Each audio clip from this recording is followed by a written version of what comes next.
Guys, we got a mass layoff over in Texas, right? We've already been talking about the trucking companies. We've already been talking about the trucking recession and everything right now that is going on within the industry in 2025. And it's crazy. A lot of them have been affected. A lot of them are shutting down, and some of them are actually thriving. But right now we have a Texas company who is laying off pretty much their entire team before the end of the year. Now they announced the amount of layoffs. They said over a dozen. They're cutting dozens of jobs before the end of the year. Now the company name is Firebird Bulk Carriers. You guys can see it right here on the screen. They're based in Dayton, Texas, and they're going to lay off a total of 74 employees across several sites, and they're going to start that beginning December 1st, and it's going to conclude by December 30th. Now, as we dig deeper into the document, and I'm going to link it on this video as well so you guys can check it out, but they said in a letter to the officials, they blamed the cuts on the loss of 1/3 of its contracts and rising insurance costs. So we've seen this story multiple different times, right? Multiple different times, multiple different scenarios where they talk about losing contracts, losing, freight, losing businesses with other businesses that they're transferring freight, right? We've seen this many different times, and I'm not a trucking expert. I'm just bringing you guys the news as to what's going on. But when we talk about that, along with insurance costs, and we've seen insurance costs skyrocketing within multiple different sectors, right? When we talk about health insurance, when we talk about car insurance, and even, business insurance, right? With the trucking and all these different things. We've seen this happen across the board, along with fuel costs and many other facets, right? But they listed those two things. That's the main reasons why they're laying off and shutting down. Well, I don't think they're shutting down the company, but they're laying off these people, right? They did say the company describes the layoffs as permanent. All right. The largest group of FedEx, 31 employees. They're going to be over in Carrizo Springs, and the smallest number is in all these other, states right here. But they did say most of the employees losing their jobs are truck drivers, but a few are supervisors, mechanics, and administrative workers also impacted, and the rest of it follows as it goes. But at the end of the day, when we talk about these different things, a lot of these layoffs, a lot of these companies shutting down, we've seen so many factories be shut down this year alone. It is so sad, and it's so crazy to see how many lives are affected. And as a matter of fact, as we dive a little bit further into the document, they also list some of the places that have been, affected by layoffs as well. They said the layoffs came amid a broader wave of job cuts across Texas transportation, energy, and logistics sectors in the recent months. They said in October, which we already made a video about this, ConocoPhillips, the Houston-based oil giant, they announced plans to cut up to a quarter of its global workforce, and also Accelor Group, a Dallas logistics contractor for Amazon. And we didn't make a video about this because it's a contractor from Amazon, whatever, it's a small, smaller sector of, their transportation, but they eliminate 214 delivery jobs within North Texas as well. And these are just a few, and we've already made videos about, what the Texas job market looks like. But here's what truckers actually have to say about this as we speak. It is definitely official for all the truck drivers. This is something I'm putting you on alert on, and I'm letting you know. We are in a freight recession. I know this for a fact because we just had a meeting. Not only we just had a meeting, we just talked about the state of the economy right now. It is real bad. Not only bad, but we're comparing. They was basically showing the charts of all the other companies. Nobody is off limits. You got FedEx going through it, Old Dominion, UPS. We already know UPS is going through it. They already off 48,000. Good part is my company I'm with so far, they ain't let nobody go, but people are staying home. And when I say staying home, if you remember, I received a phone call back a good 2 months ago, but now we at a point now where this is something that's right there now at our footsteps. Now we will be told to stay home just to make sure that we get our hours, but at the same time, it's not enough freight. You might be in a market right now where as though you might be booming in your area. Don't compare your area to the rest of the world. Yep, and that's exactly what I was just about to follow up as well. I'm not going to come out here and spread misinformation and say that everybody in every area and every company is dealing with, right? Because you might be working for a company, especially if you're a trucker. Let me know in the comment section below, right? If you might be working for a company that is booming right now, that might have plenty loads, plenty money, plenty hours, plenty overtime, or whatever you want to say it, you might be working in an area like this, right? But what I'm saying is, on the overall general sense, you are seeing many different companies, many different layoffs, many different, decrease within this field. And it's affecting so many different people around the entire industry. But overall, majority of the people around the whole overall, like when it comes to the US, it's not making out like they were a good 2 years ago or so. But this is where we at now. This is why I say, be mindful of the money you spending right now. I know you want Thanksgiving. I know you want to have everybody at the table, but I'm going to tell you right now, this is not the time to be up there flossing saying, well, I'm going to do what I got to do. All right, keep doing that. Go and kill yourself. Be smart. Yeah, and I can only imagine the people who invested into trucking, right, before because there was a period where it was like super popular to go into trucking, and you were going to make six figures. You get into trucking, you get your own truck, you get your own trailer, and then you can, go out here, and there was a gold mine. And not saying that it's not a gold mine anymore by any means, but it's more competitive, one, right, because you have a lot of those startup companies, and two, yeah, you have a lower amount of freight in certain different areas and facets of the government, especially when we talk about things like tariffs and, the economy as a whole, right? Where we are right now. Is this really a recession? This is the first time I'm done in a while at 150. All done already. Look,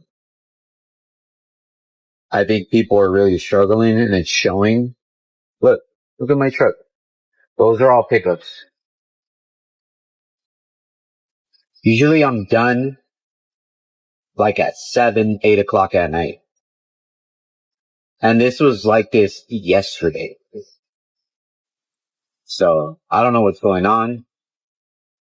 Might have to cancel Christmas. Now, this guy right here, he posted this video last week, and, he said it was like that yesterday. And by all means, he's done by 1 o'clock, I think he was saying. And most of the time when we talk about UPS drivers, they start work around between 7 and 8. I guess it depends on the facility which you were at, right? And I know that because I used to work at UPS. And by all means, I'm not saying that every single worker is dealing with this. Please do not misconstrue this.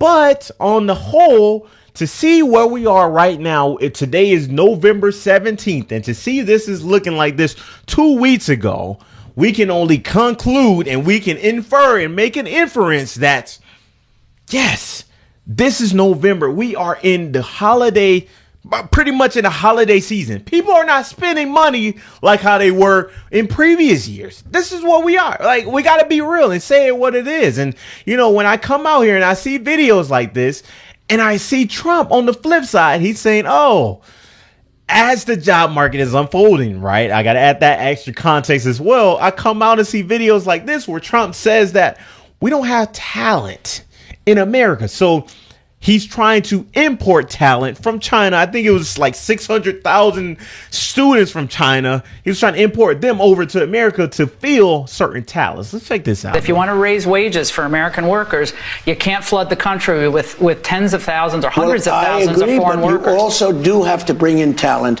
We have plenty of talented people here. No, you don't. We don't have talented people here? No, you don't have certain talents, and people have to learn. This idea that American citizens don't have the talent to do great things, that you have to import a foreign class of servants and professors to do these things, I just reject that. I actually think we invest in our own people, we can do a lot of good. Now, listen, just to see this whole flip, and this just shows where the divide is, right? Like, and I get where he's coming from. Like, maybe it's kind of like the battery factory that they shut down over in Georgia, right? The Hyundai factory where the South Koreans were imported over there, and they were brought to pretty much train the workers, right? Because they were building batteries and they didn't have the training. So he brought them over to learn those different things, and now they sent them off, right? Like, come on, what are we talking about? Which makes sense, right? You got to train them.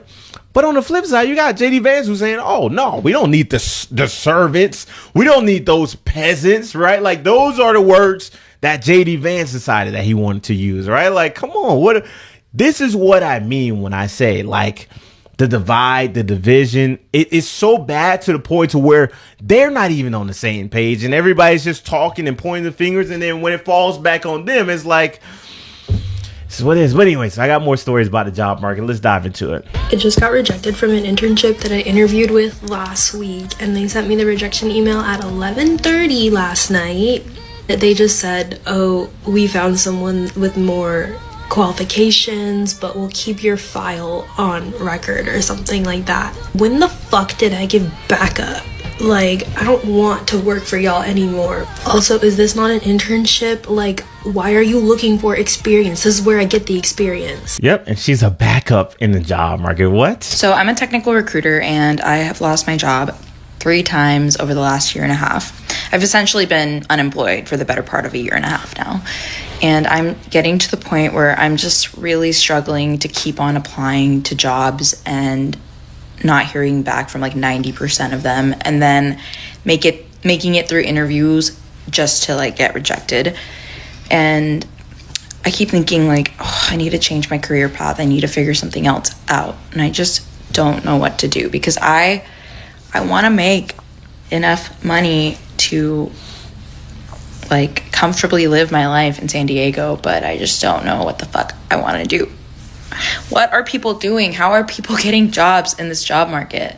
Yeah, people aren't. I mean, some people are getting jobs, right? I think it just depends on the person and which, facets of the field that they are in, right? What are their skills, and what are they actually, what are they doing, right? What are you specialized within, within the field? Because as a technical recruiter, which is what she was saying she did, or maybe that was a previous video, right? As a technical recruiter, they're getting replaced by AI, right? Like, I didn't even know that was possible, but we've seen that happen amongst many different, facets of the tech industry right now. It's happening across the board. Like what Amazon just did with laying off 600,000 workers over the next like 2 or 3 years, right?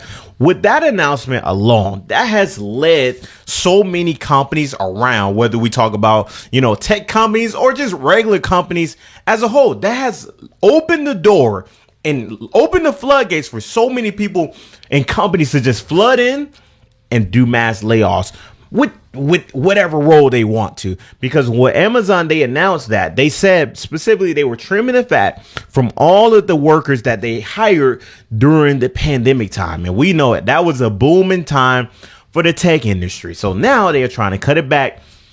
It's crazy. And like I said, I think it only gets worse from here, but only time can truly tell. Wow, listening to all of that back to back is honestly a little overwhelming. It feels like you're getting hit from all sides with the same message. Things are getting really tough out there. I mean, you start with that trucking company in Texas, Firebird Bulk Carriers. It's not just some abstract number on a news report. We're talking about 74 people, 74 families, getting the worst possible news right before the holidays.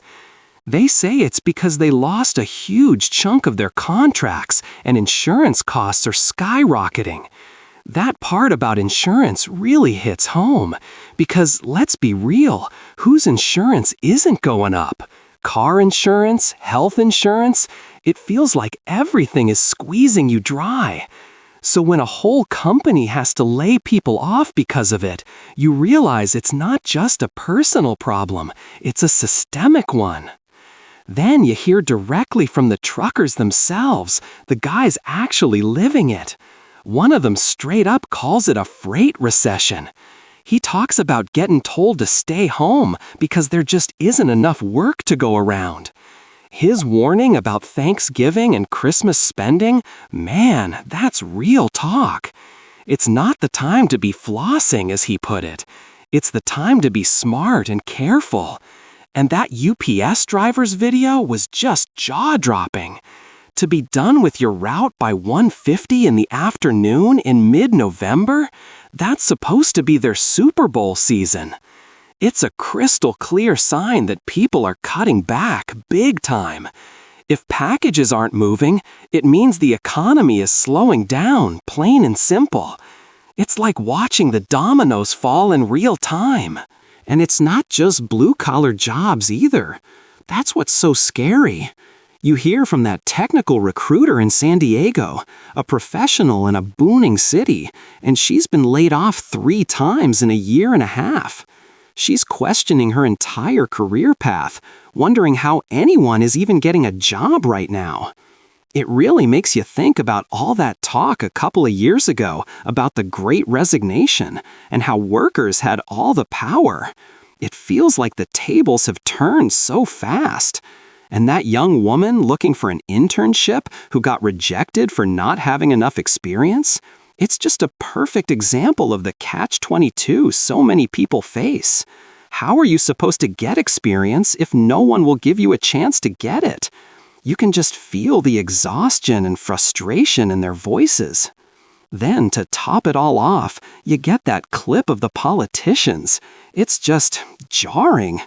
While everyday people are fighting to keep their jobs, to get an internship, or just to get enough hours to pay their bills, you have people in power arguing about whether Americans have talent and talking about importing workers. The language, calling people servants or peasants, feels so disconnected from the reality of the people we just heard from. It doesn't matter what side of the aisle you're on.